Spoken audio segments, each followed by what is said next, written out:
Another page in my journey as dalaga nga nangita og bana. Maayong adlaw mga kalanggod. Ubani ko ninyo samtang manguha mig mais nga anagon. Kani nga higayon mga kalanggod kauban ako akong igsuon sa akong asawa ug akong pag-umangkon may ga-drive aning multicab kauban pod akong tatay. Nahunong day mi ani kay kani akong pag-umangkon si Tiboy naman wa nakatuod mga kalanggod ug asa miagi. Lahi na gyud og masitiboy ka. Mao din ni siya agiana na mo mga kalanggod nakiagi ra gud mi ani matrespassing gud mi ani.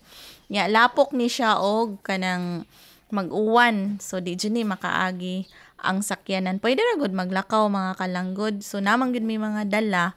So mo nang gasakyanan mi. Ya unahan na mga kalanggod, mora na amo payag, duol ra pod malantaw ra among payag. Nya ay mo malantaw no nga naanay kanang motor, mga malitay po na sila og mais mga kalanggod, ilang negosyo, manganag og mantilaob. Nya mao pod ni kuyog pod niya akong mga auntie mga kalanggod, excited pa kay tanan kay magpintos ko ni sila. Mayra bag dili mga diabetikon, tanawon ni nato og di ba pangkapuyon.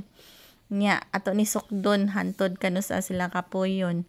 Inani day ni mga kalanggod ang kuha sa mais, langion na mo diretso kay kinilo man ang pagbaligya. So langi ra ni siya, hybrid di ay ni siya.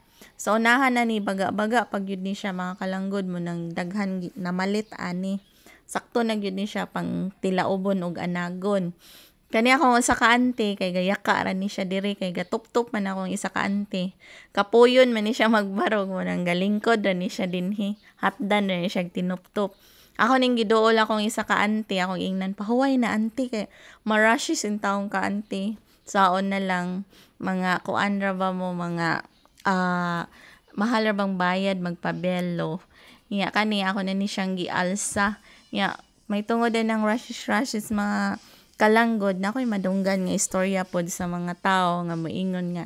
Naunsa naman ning anak ni kuan oy nga professional man tuod ni nganong naa naman nas uma nganong wala na trabaho nasay uban ingon nga kabuutan ba ng anak ni kuan oy bisag professional mutabang gud sa ginikanan maglibog lang ta nya kani ako na ning gitabangan akong auntie kay gaduka gigutom na ni siya gipaspasan na ni namo siya mga kalanggod kay gutom na gyud tuod pod.